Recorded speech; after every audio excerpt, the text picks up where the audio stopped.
Today, I am talking to one of the top flyweight contenders throughout Canada, and you can catch his next fight at Mecca 21. That'll happen in Minnesota, where he'll be fighting Sean Stebbins for the Ignite Fights Flyweight Title. Mr. Devon Lozej joins me right now. Devon, welcome, sir. I hope you're having a good start to 2024 so far. Yeah, man, it's been great. Just kicking off the new year. I'm in training camp, so I mean, it's just all training, coaching at the gym and stuff like that, regular obligations. But just been steady grinding through the new year because I've known about this fight since my last, 5 days after my last fight, I got the contract for this title fight. So, I mean, it's just been steady training, grinding. So, but that's what I love to do.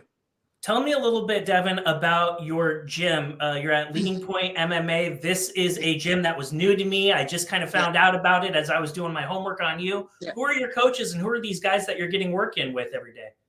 So my head coach is Matt Riche. So he's owned the gym since I think the late 90s. Like he started up, he grew up, he's a black belt in karate, black belt in jiu-jitsu. Kind of, I'm from Thunder Bay, Ontario. It's a smaller town, just hard work. They were just, group of guys back in the day started at the gym, just started training jiu-jitsu, doing the Gracie tapes type of thing. And, just started fighting. And then, I stumbled on the gym when I moved to Thunder Bay, Ontario to wrestle for the Lakehead University here. So, I stumbled on the gym and they had a couple guys go to Bellator and, make it through the regional scene and always been fighting in the Midwest, Minnesota area. That's kind of been, because we're so close to the border, it's kind of been border fights. So, I got into that and now I'm doing the thing from Leading Edge. But my head coach is Matt Riche. We're a smaller gym. I can't lie. We don't have the big. I'm one of two professionals that we have fighting out of the gym right now. We got a few amateurs, but we got a good boxing program. Amateurs and pros that compete all over Canada, the U.S. Great jiu-jitsu. We had up to I think 8 black belts at our gym. So it's it's a smaller, hardworking crew. But I like the small town gym because I get a lot of things in my favor, right? Like my coach works on one-on-one with me. We bring in every guy we need for every situation, every fight. So there's definitely a benefit of being at a smaller gym. And for you specifically, you're heading into your 3rd year as a professional mixed martial artist. 6 fights under your belt so far. Yeah. What have you learned about yourself as you've gone through this martial journey? 6 fights, that's a significant amount. And we're not even talking about wrestling. We're not even talking about your amateur career. When you try to bundle all of that up and think about from where you started as an amateur not that long ago, back in 2019 to today, what's that journey been like for you? For me, it's just been experience. I've always felt like even when I was an amateur, I was I have the mentality, and fighting is all very mental. And I was even before I even learned to throw a punch, I knew I had the mentality. So for me, it was about getting the experience necessary. And, early on, you're a little naive. I thought, I won't need very many amateur fights, maybe 1 or 2. And, I did it the right way. I won a few amateur titles. I got experience and I felt like I was ready to go pro. And, I lost my pro debut in a tough fight. And it was kind of a little bit on my part, a little bit of ignorance. I just thought I was going to walk through everybody, smooth sailing. I finished all my amateur fights. So I just kind of, I walked in the fight. I kind of underestimated the guy. And then it was a rude awakening a bit in more that these guys are tough too, and they have the mentality too. So you can't just be mentally strong. You have to have all the skills, all that. So for me, the journey's been about just getting better. I've been all around the world. I went to Thailand. I've been to Montreal. I've been to Rufus Sport. I'm going to Vegas next week. I want to travel. Before it's all said and done, I want to go all over the world to the best gyms, train with the best guys, and go in some of these gyms I've been to, these are deep oceans of UFC level guys. And till this day, there's no ocean I will not dive in, and I won't get in there with the sharks. And I'm willing to scrap with anybody in the cage, in the training room, anywhere to get better. So, the journey's been about for me, it's about getting experience. Every fight, I feel like I'm just a little bit more dialed in, a little bit more experienced. And, early on, it was, it's all about learning. For me, I learned a lot in losses and just in the way I trained. I used to, early in my pro career, even up to about a year ago, I trained way too hard for fights. I overtrained. I got injured for every fight. All my amateur fights, a lot of my early pro fights, I got injured. Every time in camp, I'd have some type of injury that was nagging, and I just pushed through it. And you can't perform at a high level if you're held back by your body. So I had to learn to train smart, surround myself with the right strength and conditioning team, put all the pieces in together so that I could perform at a high level.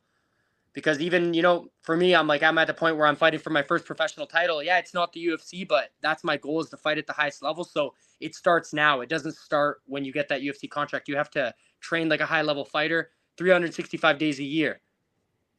Your next fight is going to be taking place in Minnesota. And one of the themes that I kind of figured out about you is, and you've kind of already addressed some of them, but you will go anywhere to fight. You've gone to Alberta, you fought in Minnesota before, you fought in PA, Michigan. Like this isn't new to you. Like you've kind of like been doing this for a number of years now. And do you embrace like kind of like the role of being like the villain, the dude that comes from out of town that beats up the hometown boy? Like nobody likes you. I love it. Boo you. Like, do you feed off of that? I love it. No, I just like, for me, I'm like, I'll go into anyone's backyard and I'm willing to put my mouthpiece on and go and try to kick your fucking ass in front of everyone that you love, everyone that's cheering for you. Like those are some of my best. Like the feeling that I get after winning is like, you know, the one I fought in Pittsburgh, I fought a guy that was a hometown local favorite guy, way bigger than me when I was still at bantamweight, was like 165 and I was walking at 145. And I remember like everybody like were yelling, like when I was walking out, people are staring at me like, you're going to fucking die. And I was looking at people being like, shut the, like in my head, I'm like, you fucking wait till you see what I do to this man. So it's like, that was motivating after. And then, you know, then after they're all taking pictures with me and following me on Instagram and following the journey. So I'm like, you know, I like it, but for me, it's more, one, where I'm from, there's no opportunities here. I haven't got any push from any media in Canada. I don't have any big promotions trying to back me, anything like that. I've always been just willing to fight anyone, anywhere, anytime, any promotion, you know, and that's like, you know, that's stacking all the chips against me. And I've still went in there and, you know, finished a lot of guys, never been finished, taken any fights that I've been offered. Is fighting in Ontario something that's important to you? Is that something that you would eventually like to do at some point in your career? I definitely would. I just find there's a lot of, like in Ontario, it's pretty hard. Like there's a lot of medical loopholes that you got to go through. You need a CT scan. There's a lot to go. For me, I mean, I want to get to UFC. I want to fight when they come to Toronto or something. That's my goal. For now, I don't mind going to the Midwest, going wherever to win these titles. Because honestly, there's a lot more opportunities in the US, and I want to build my name. That's why, honestly, fighting for my first 6 pro fights, they were all 6 different promotions, and every promotion I fought for wanted me to fight again. But I took opportunities because I want to travel and get experience. You know, if you like, I see a lot of guys that get built in one promotion. They get 10 fights and they get 10 easy fights, and then they get to the high level and they're not ready. I don't want to be that guy. When the UFC calls, and I know they will, I want to say I fought all over. I went into, you know, and it's every different fight is a new experience. You know, this is the first time I'm fighting in another promotion again as a pro. And, you know, it's kind of an advantage when you've already been there, you know how the show runs, everything like that. I like the unknown. I like being thrown in the unknown. When I go and show up to a show and I'm like, sometimes it's like, holy shit, this is run horribly. But I'm like, let's see how it goes. You know, I still got to get in there and fight. So for me, I think it's more valuable experience than when you just fight in one show and everything's tailored towards you. I think it's better experience, and I think more fighters should do that, is travel and take these hard fights wherever against whoever. But that's just my opinion. Devon, one of the things that you've mentioned in some of your prior interviews is you hit on the theme of longevity, and that's not lost on you. I watched a film project that you were featured in. You talked about, hey, listen, by the time guys are 35, 36 years old, they're winding down their career. You're 30 right now. You're in your athletic prime. And realistically, you could fight at a world-class level for the next 5 or 6 years using your own estimate as a benchmark. What is it going to take from now at the age of 30 to get on a run? Because obviously 5, 6 years, that's quite a bit of time yet. But also at the same time, like for MMA, you can only realistically fight maybe 3 or 4 times a year. So time is really of the essence. What's your plan? My plan is just to stay busy. You know, my goal for next year is 4 fights, 4 finishes, and then get my UFC contract. If I don't get it at the end of next year, I know I'll be close. 4 more finishes.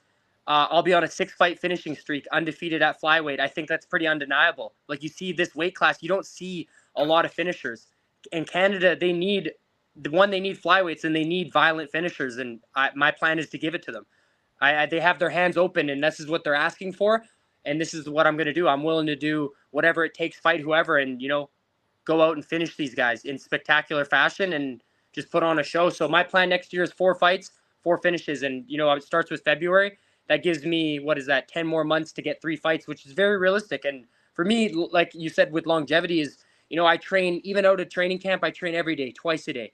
And sometimes it's not always hard, but, you know, if my body's sore, I listen to it. I've made a lot of changes. So for me, I feel like I'm probably going to hit my prime in 2 years from now. I didn't start, some guys start fighting professionally at 18. I started professional at 28. I started amateur at 25. I don't have those miles on me. If anything, it's like I've been repairing my vehicle. You know, I put a lot of miles on me wrestling. I had injuries, but that's not brain damage. I mean, I've never been rocked in the gym, never been in one fight. I've hit the canvas and I pop right back up and then started putting it on the guy and finished the fight strong. So I know I don't have, you know, the mileage in the gyms and stuff like that. I train smart and I train hard. So I think I got at least 7 more years, and I think I'm going to hit my prime in a few. But yeah, of course, it's always, the clock is always against you. Time is always the enemy in the sport because you could get injured and be done. So for me, it's just about taking the big fights and getting finishes and just being undeniable. And that is a perfect segue into my next question. You're on a 2-bout winning streak that consists of 2 back-to-back first-round knockouts. And can you tell me a little bit, like, when you last competed and you got another first-round knockout, did you know in the back of your mind that the next bout offer I get, it's going to be for a title? It's going to be for something significant. Were you kind of feeling something like that? I had a feeling. I mean, I've always feel like no matter what, every show I've been on, I've always been a focal point of it. You know, even in my losses in the show, they've always, you know, it's always like, oh, we're excited for this fight. We can't wait to have this guy on. I've always stood out. And I think the promotions know this. So it's like you put together even just, you know, some of these guys would need to win 8 boring decisions to get this title fight. I walked in the promotion, I got 1 exciting win, and they knew that I was the right guy to give it to. So it's like, I know already next year I'm going to get the UFC contract after these finishes. It's going to piss a lot of these guys off, but they're out here winning decisions, humping dudes, and I'm here to knock guys out. And honestly, I grew up wrestling, but I had a mental switch that I'm like, people don't want to fucking see that shit. They don't want to see you just grab someone and lay on them. They want to see you put someone's fucking lights out. So I've changed the way I train. I'm training to hurt people as badly as possible and put them in the fucking hospital. Pardon my French, little Canadian in me. Hey, perfectly all right. Let's talk about your next opponent, Sean Stebbins. It's for a title fight. I did a little bit of homework on this guy. I found out his last win was at CES 68. That was back in May of 2022. A bit of a layoff for him. Why is February of next month, why is he going to be in for a rough night at the office when he squares off against you? Well, I mean, I think it's, you know, like you said, it's a long layoff for him and it's a layup for me. I think they just picked him because they're like, this guy's got to knock someone out. And they're like, why not this fucking guy? He's a local guy there. He comes from a good gym at the academy. And I respect him. Let's be honest. I think he was like 12-2 as an amateur, competed at the amateur world championship. He's legit. I get that. But I think at this point in our careers, he's kind of at the end and he's starting to slow down and I'm just starting to pick up. And that's a recipe. You know, even in fighting, you know, this is a recipe for him to get knocked out bad. And I truly believe that. Stylistically, too, he's a wrestler. He's going to just come in, you know, he's like before, he's going to come in and try to lay on top of me. I have no fear of anyone that's going to try to do that. You know, I'm not afraid, but, you know, I know that if you're going to beat me, you have to put my lights out. Because I've lost before, but, you know, I have an undefeated mentality. Like, to defeat me, you got to take me out. Like, if you put me in a stretcher or in a coma or you kill me, then yeah, I can't fight anymore. But if you just lay on top of me, it's just like, you know, once that round's over, I'm going to get up and I'm going to walk you down and try to hurt you. So I think it's a bad stylistic matchup, but I mean, I'm excited for it. I like different challenges. I fought a lot of strikers in my career. Most of the guys I fought were strikers. So game plan wise, it makes sense to always mix up the wrestling and put them down and do some damage there. This fight, it's kind of cool to have the other side of the coin where he's going to try to, you know, get underneath me, try to take me down, hold me down. And I'm going to show another facet of my game, which is I know I'm super hard to hold down. I've trained with world-class wrestlers at big gyms, and I'm hard to hold down. I know that. February 17th, that's fight night. For everyone that's showing out to watch you perform, what can they expect to see when you fight this guy? You could expect a first-round knockout. You know, anything less than that, I'm not going to be happy. You know, second round, third round, a decision, you know. I mean, a win's a win. It is true. But, I mean, I'm not satisfied with anything but a first-round knockout. That's what I've put my mind on. You know, that's what I'm going for. You know, I have 5 minutes. That clock is ticking. This isn't a 5-round fight. This is a 5-minute fight. And it starts As soon as they fucking say fight, the clock is ticking in my mind, and I got to go out and I got to knock this guy out. Even if if I have to risk myself getting knocked out to do it, I'm willing to do it. So you could expect a fantastic finish. So I know a lot of people are coming down there. It's streamed on Spectation Sports. It's a newer thing. So I mean, yeah, even if you don't know me, I tune in and watch. I mean, there's something about my fights. I've had people, every time I go fight, people in the crowd are like, "Hey, I love you, your personality. I love the pit vipers. I love the swagger, whatever you want to call it. They love it." So I'm like, check, even if you don't know me, check out the fight, and you could expect a great fight. A win on February 13th, that puts you at 5-2 and with the belt around your waist. Yeah. How do you see the rest of 2024 playing out with you with that championship title? I mean, I plan to, I feel like I don't want to just win the belt and then walk away unless it was to a big promotion or like, a big step up in competition or another belt somewhere, so I plan on hopefully defending it within a month or two after that. And then looking for some big fights at the end of the year. But, like I said, my plan is 4. I'll do 5 fights if I can. Fighting's all about timing. So, I mean, I have that in my mind. But, step 1 is I got to get that gold. I got to go in and I got to win that belt. I got to do it in spectacular fashion. And I know, the big fights will line up. Once you're a champion in any promotion, you're sitting in a good place as a professional. And I know that. You watch the Contender Series, these big shows, they're pinning champion from here against champion from here. It sells.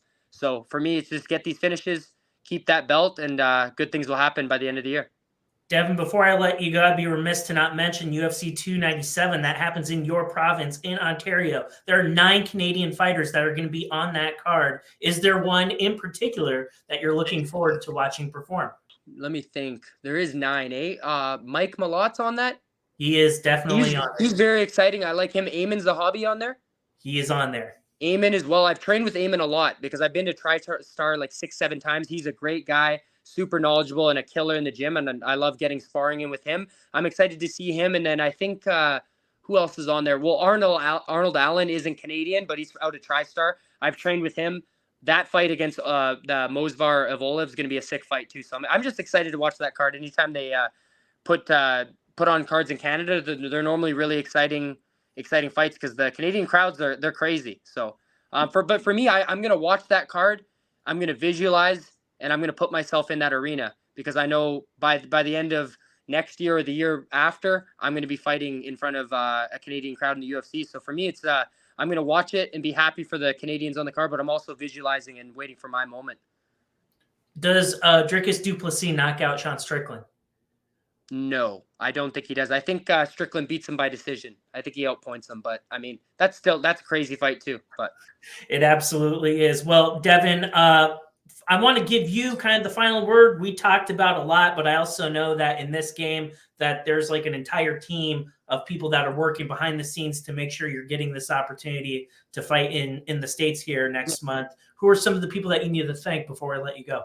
Well, first, I want to thank my team, my head coach, Matt Riche, all my training partners at Leading Edge here in Thunder Bay, all my sponsors. I mean, without sponsors, a lot of this isn't possible. I'm flying to Las Vegas in a week to train at Extreme Couture. That's a big gym, a lot of expenses, and I got a lot of good backing, a lot of people. I mean, the list goes on and on. I got too many sponsors to mention, but they know who they are backing me. My strength and conditioning coach, Gavin. Everyone here that's helping me. There's too many people to name, but yeah.